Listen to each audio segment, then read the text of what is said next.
Hello friends, स्वागत है आपनु मारा रसोड़ाना काठियावाड़ी स्वादमां। हूँ भावनाबेन राठोड। आज आपणे बनावीशुं ढाबा स्टाइल आखी डूंगळीनुं शाक। तो फ्रेंड्स, एकदम स्वादिष्ट मसाला साथे आखी डूंगळीनुं शाक बनावेलुं छे। फ्रेंड्स, घणा व्यूअर्सनी कमेंट छे के जेवुं आपणे होटल के रेस्टोरंटमां के ढाबामां खाता होय एवा शाकनो स्वाद घरे नथी आवतो। तो आजनुं शाक तमारा माटे स्पेशियल बनावेलुं छे। अने फ्रेंड्स, आजना शाकनो मसालो पण एवो बनावेलो छे के तो आ रीते शाक बनावी लीधुं तो घरना बधा आंगळा चाटता रही जशे। एटलुं सरस आ शाक बनशे। तो विडियो बिल्कुल स्कीप कर्या वगर जोजो। अने विडियो पसंद आवे तो विडियोने लाइक, शेर अने सब्सक्राइब करी पासे रहेलुं बेल प्रेस करो, जेथी आवनारा नवा विडियो सौथी पहेला आपने मळे। तो चालो बनावीए एकदम स्वादिष्ट एवुं आखी डूंगळीनुं शाक। तो डूंगळीनुं शाक बनाववा माटे अहींया नंगमां जोईए तो 10 नंग आ रीतना नानी डूंगળી લીધેલી છે અને વજનમાં જોઈએ તો 250 ગ્રામ છે।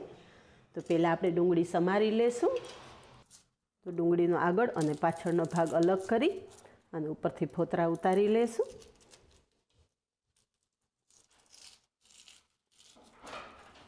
આ ડુંગળીમાં આપણે કોઈ કાપો કરવાની જરૂર નથી। આ રીતે જ આખી ડુંગળી રાખી અને બધી ડુંગળી ઉપરથી ફોતરા અલગ કરી લેશું। અહીંયા બધી જ ડુંગળી સમારી લીધી છે। તો સમારેલી ડુંગળી સાઈડ પર રાખી દેશું અને શાકમાં ઉમેરવા માટેનો એક સ્પેશિયલ મસાલો તૈયાર કરશું। જેના માટે અહીંયા મિક્સર જારમાં 2 ચમચી જેટલા સફેદ તલ ઉમેરશું, સાથે 2 ચમચી શેકેલા સિંગદાણાનો ભૂકો છે એ ઉમેરશું। તમારી પાસે આખા સિંગદાણા હોય તો એ પણ ઉમેરી શકો છો।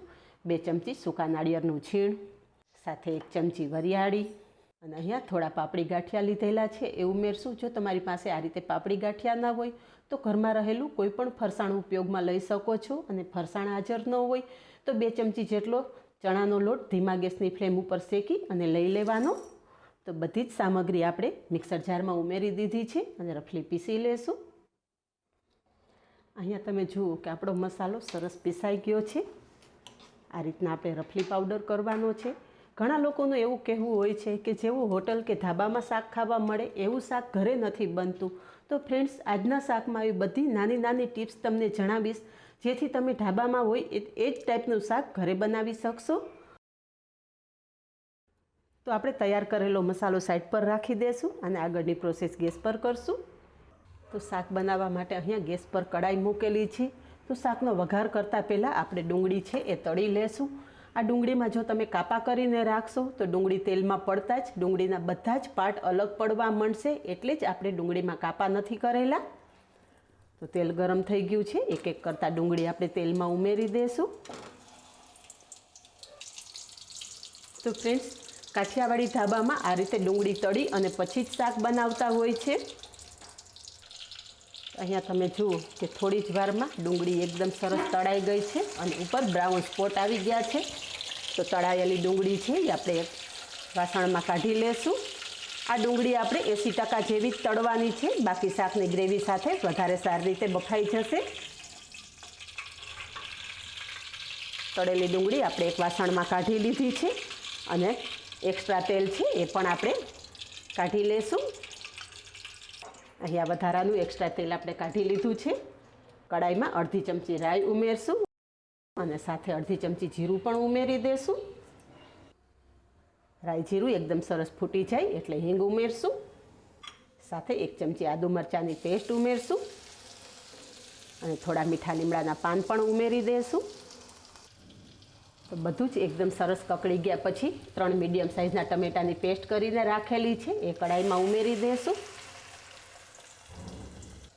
बधुं मिक्स करी लेशुं।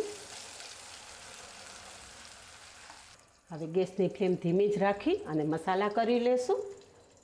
तो मसालामां 1 चमची रेग्युलर लाल मरचुं उमेरशुं अने साथे 1 चमची कश्मीरी लाल मरचुं उमेरशुं। कश्मीरी लाल मरचुं उमेरवाथी शाकनो कलर एकदम सरस आवशे। अर्धी चमची हळदर, 1 चमची धाणा जीरुं अने स्वाद प्रमाणे मीठुं उमेरशुं। बधी ज वस्तु एकदम सारी रीते मिक्स करी लेशुं। मसाला आपणे गैसनी फ्लेम धीमी राखीने ज करवाना छे जेथी मसालानो प्रोपर स्वाद शाकमां आवे। थोड़ी ज वार ढांकण ढांकी देशुं एटले मसाला ग्रेवी साथे एकदम सरस संतळाई जशे।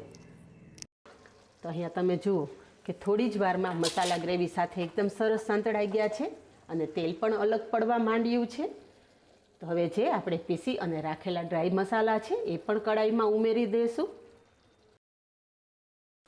આ મસાલાથી ગ્રેવી ઘટ તો બનશે જ, સાથે શાક સ્વાદિષ્ટ પણ એકદમ બનશે. બધું જ સારી રીતે મિક્સ કરી લેવાનું.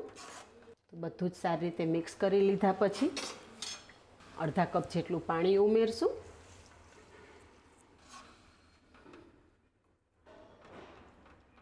પાણી પણ ગ્રેવી સાથે એકદમ સરસ મિક્સ કરી લીધું છે. થોડી વાર ઢાંકણ ઢાંકી દઈશું.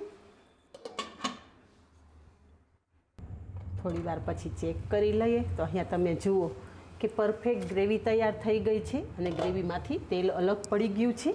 તો હવે જે આપણે તળીને રાખેલી ડુંગળી છે એ કડાઈમાં ઉમેરી દઈશું. ફરી બધું મિક્સ કરી દઈશું. અહીંયા તમે જુઓ કે શાકમાં આપણે ઓછું તેલ મૂકેલું તો પણ શેંગદાણા અને તલમાંથી પણ તેલ છૂટું પડે છે, એટલે શાકમાં એકદમ સરસ તેલ અલગ પડવા માંડ્યું છે. હવે શાકને એકદમ પંજાબી અને ક્રીમી ટચ આપવા માટે એક મોટી ચમચી ઘરના દૂધની જ મલાઈ ઉમેરશું અને મલાઈની સાથે થોડો ગરમ મસાલો પણ ઉમેરી દઈશું. બધું જ એકદમ સારી રીતે મિક્સ કરી લેશું.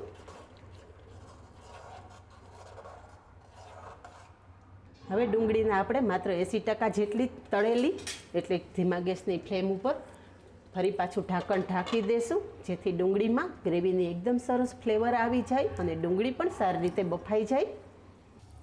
અહીંયા થોડી વાર ઢાંકણ ઢાંક્યા પછી તમે જોઈ શકો છો કે શાકમાંથી બધું જ તેલ અલગ પડી ગયું છે અને શાકની સુગંધ એટલી સરસ આવે છે કે મારું આખું રસોડું મહેકી ઉઠ્યું છે. હવે છેલ્લે શાકમાં થોડી કસૂરી મેથી ઉમેરશું. તો અહીંયા મેં 1 ચમચી જેટલી કસૂરી મેથી લીધી છે, હાથેથી ચોળી અને ઉમેરી દઈશું. અને થોડા ફ્રેશ ધાણા પણ ઉમેરી દઈશું. તો તૈયાર છે ઢાબા સ્ટાઇલ શાકને ટક્કર મારે એવું આખી ડુંગળીનું શાક. તો ફ્રેન્ડ્સ, શાકનું ટેક્સચર તમે જોઈ શકો છો કે એકદમ મસ્ત આવેલું છે અને શાકનો સ્વાદ પણ ખૂબ જ સરસ આવેલો છે. ગેસની ફ્લેમ બંધ કરી દઈશું અને તૈયાર થયેલું શાક સર્વ કરશું.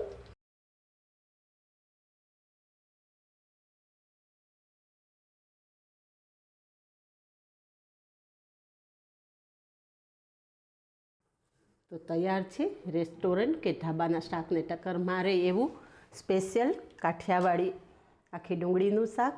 તો આ જ રીતે બનાવો અને કમેન્ટમાં જણાવો કે બધી જ ટિપ્સ સાથે અને સ્પેશિયલ મસાલા સાથે બનેલું આખી ડુંગળીના શાકની રેસીપી કેવી લાગી. આજે બસ આટલું જ. મળીએ નેક્સ્ટ વિડીયોમાં. ત્યાં સુધી બાય. Thank you.